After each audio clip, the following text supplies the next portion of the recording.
কেকেআরের নতুন অধিনায়ককে বর্তমানে ক্রিকেট প্রেমীদের মধ্যে এই একটাই প্রশ্ন, নিলামের আগে বড় চমক দিতে পারে নাইটসরা। আইপিএল 2026-এর আগে সবকটি ফ্র্যাঞ্চাইজি নিজেদের রিটেশন তালিকা প্রকাশ করেছে, আর সেখানে সবচেয়ে বড় চমক দিয়েছে কলকাতা নাইট রাইডার্স।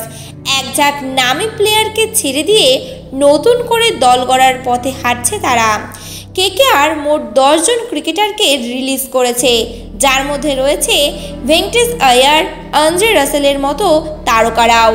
ফলে 64 কোটিরও বেশি বাকি পুঁজির সাহায্যে নিলামে আক্রমণাত্মকভাবে ঝাঁপাবে নাইটসরা, তা বলাই যায়।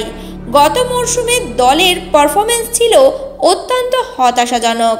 মাঠে কৌশলগত ভুল, বোলারদের ঠিকমতো ব্যবহার না করা এবং বারবার সিদ্ধান্তহীনতায় ভুগছিল টিম ম্যানেজমেন্ট।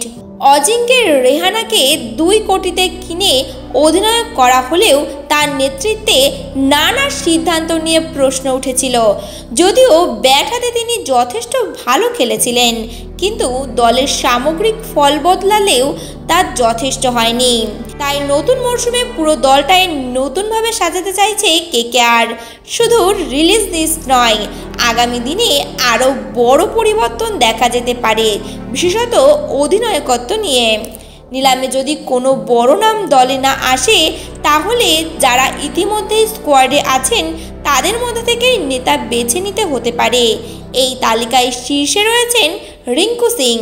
গত কয়েক মরশুম ধরে রিঙ্কু কেকেআরের সবচেয়ে ভরসাযোগ্য ব্যাটসম্যানদের একজন। চাপের সময়ে ম্যাচ ফিনিশ করা, লাস্ট ওভারে বড় শট, সব কিছুতেই আত্মবিশ্বাস দেখিয়েছেন তিনি। শুধু ব্যাটিং নয়, ফিল্ডিংয়েও অনবদ্য, প্রয়োজনে বলও করতে পারেন। রঞ্জি ট্রফিতেও দুর্দান্ত ছন্দে রয়েছেন তিনি। অন্ধ্রের বিরুদ্ধে 165 এবং তামিলনাড়ুর বিরুদ্ধে 176 রানের ইনিংস তার বর্তমান ফর্মের পরিষ্কার প্রমাণ। মাঠে তার দাপট, ইতিবাচক মনোভাব এবং সতীর্থদের সঙ্গে বন্ধুত্বপূর্ণ সম্পর্ক, সব মিলিয়ে রিঙ্কু নেতৃত্বের জন্য যথেষ্ট যোগ্য বলে মনে করছেন অনেকে। যদিও এখনও পর্যন্ত কেকেআরের তরফ থেকে অধিনায়ক নিয়ে কোনো সরকারি ঘোষণা হয়নি।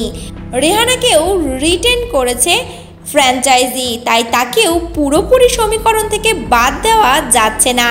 পাশাপাশি নিলাম থেকে নতুন কোনো নাম উঠে আসতে পারে, সেটাও অস্বীকার করা যাচ্ছে না। এখন দেখার বিষয়, নিলামের আগে বা পরে কাকে নেতৃত্বের দায়িত্ব দেয় কেকেআর।